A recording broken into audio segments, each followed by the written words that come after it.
భూపాలపల్లి, ములుగు రెండు నియోజకవర్గాలు తనకు రెండు కళ్ళ లాంటివని, ఆ రెండు నియోజకవర్గాలను అభివృద్ధి చేస్తామని మంత్రి సీతక్క అన్నారు.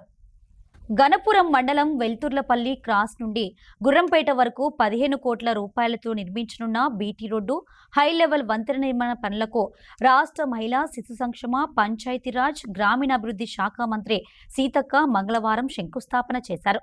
అనంతరం గణపురం మండల కేంద్రంలో జరిగిన ప్రజాపాలన విజయోత్సవ సభకు కాంగ్రెస్ పార్టీ శ్రేణులతో మంత్రి సీతక్క, ఎమ్మెల్యే జీఎస్ఆర్ ర్యాలీగా బయలుదేరారు.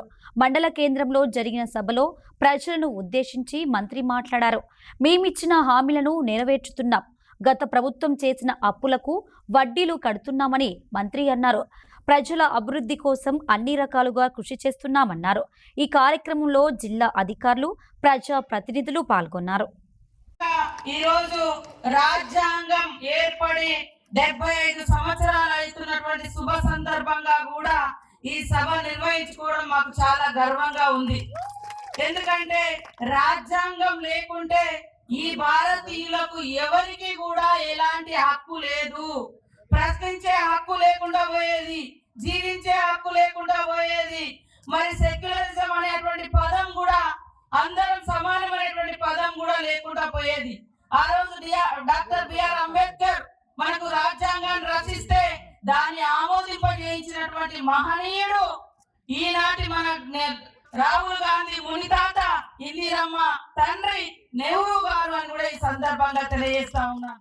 గత ప్రభుత్వంలో ఇంటికో ఉద్యోగం అన్నారు, ఊరికొక ఉద్యోగం కూడా రాలే. మరి మనం వచ్చిన సంవత్సరం లోపు 53,000 మందికి ఉద్యోగాలు ఇచ్చినటువంటి ఘనత ఈ ప్రభుత్వం సీఎం రేవంత్ రెడ్డిది. అట్లా పిల్లలందరికీ కూడా ఉద్యోగాలు, రైతులకు కూడా వాళ్ళు రుణమాఫీ చేసింది 1,00,000 కూడా కాదు, 10 ఏళ్ళు చేసిర్రు, అది కూడా వడ్డీలకే సరిపోయింది. కానీ ఈరోజు మనం 2 లక్షల రూపాయలతో 18,000 కోట్ల రూపాయలను 25 రోజులలో మాఫీ చేసినాం. ఇంకా కొన్ని ఉన్నాయి. ఏంటంటే వాళ్ళు కొన్ని రెన్యువల్ చేయలే, దాంతో కూడా ఈ లెక్కలలోకి వస్తలేదు. దాన్ని కూడా మేము సత్యనారాయణ అందరం ఏ రైతులు అయితే పాపం భారంలో ఉన్నారో వాళ్ళకి ఖచ్చితంగా మాఫీ చేయాలని చెప్పడం జరిగింది. అది కూడా 10,000 కోట్లు తొందరలోనే మాఫీ చేస్తారని కూడా సీఎం గారు ఒప్పుకోవడం జరిగింది.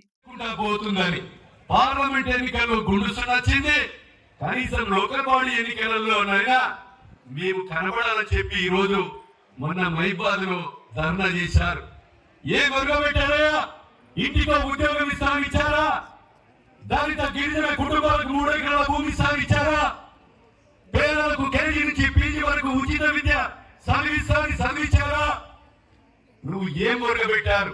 దళితుని ముఖ్యమంత్రి చేస్తారని చేశారా? మీరు ఎమ్మెల్యేలను గెలిపించుకొని నియోజకవర్గంలో పేదల భూములు కాజేసి అన్ని రకాలకి దోసుకొని ఈ రోజు దోపిడీలు చేసి అడిగిన మీద ప్రశ్నించే గొంతుల మీద కేసులు పెట్టి జైలుకు పంపించారు. కానీ ఈ ప్రాంత తెలంగాణ ప్రజలకు ఏం చేశారని నేను అడుగుతా ఉన్నా. కనుక సోదరులారా, మేము ఈ గడ్డ మీద నుంచి చెప్తున్నాం, మా యొక్క ఈ ప్రాణం ఉన్నంత వరకు, ఈ మట్టిలో కలిసే వరకు పేదవాళ్ళ కష్టమే మా వృత్తి, ఈ నియోజకవర్గ సమస్యలే మా వ్యాపారం అని చెప్తున్నాం. కోటంచె లక్ష్మీ నరసింహ సాక్షిగా, సమ్మక్క సారక్క సాక్షిగా చెప్తున్నాం. నిజాయితీగా పనిచేస్తాం. మీరు కూడా రాబోయేటువంటి రోజుల్లో కాంగ్రెస్ ప్రభుత్వానికి రేవంత్ రెడ్డి గారి నాయకత్వంలో ఏది ఎన్నికలు వచ్చినా, ఎప్పుడు వచ్చినా ప్రభుత్వానికి మీ దీవెనలు, మీ ఆశీర్వాదం ఉంచుమని